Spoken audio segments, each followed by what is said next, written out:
স্থানীয় সময় সোমবার থেকে সংযুক্ত আরব আমিরাতের দুবাইয়ে শুরু হয় 4 দিনব্যাপী দুবাই এয়ার শো। এবারের আয়োজনে রয়েছে 21টি দেশের প্যাভিলিয়ন, যার মধ্যে প্রথমবারের মতো অংশ নিয়ে বিশেষ নজর কেড়েছে মরক্কো। পাশাপাশি রয়েছে 98টি কর্পোরেট প্রতিষ্ঠান, 120টি নতুন উদ্ভাবনী প্রজেক্ট এবং তাদের সঙ্গে অর্ধশতাধিক বিনিয়োগকারী প্রতিষ্ঠান। সব মিলিয়ে এটি এখন এভিয়েশন সেক্টরের মিলন মেলায় পরিণত হয়েছে। অনুষ্ঠানের আসরে হাজির হয়েছেন এয়ারবাস, বোয়িংয়ের মতো প্রতিষ্ঠানগুলোর শীর্ষ কর্তারাও। ফ্লাই দুবাই ঘোষণা দিয়েছে 150টি এয়ারবাস কেনার। এটি তাদের ইতিহাসের সবচেয়ে বড় সম্প্রসারণ। অন্যদিকে পাল্লা দিয়ে এমিরেটস ঘোষণা দিয়েছে বহরে যুক্ত হচ্ছে আরও 65টি বোয়িং 777, যাতে ব্যয় হবে প্রায় $38 বিলিয়ন।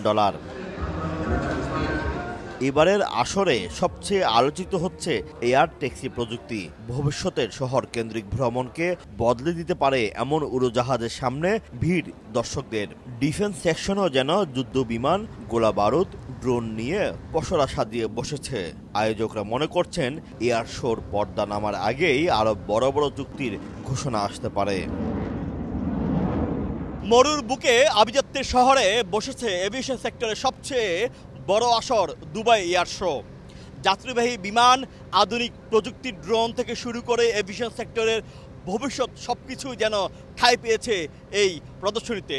এই আয়োজনের মধ্য দিয়ে দুবাই বুঝিয়ে দিল আগামীর এভিয়েশন সেক্টরের অন্যতম কেন্দ্রবিন্দু হতে যাচ্ছে এই শহর। শোয়েব কবির, সময় সংবাদ, দুবাই।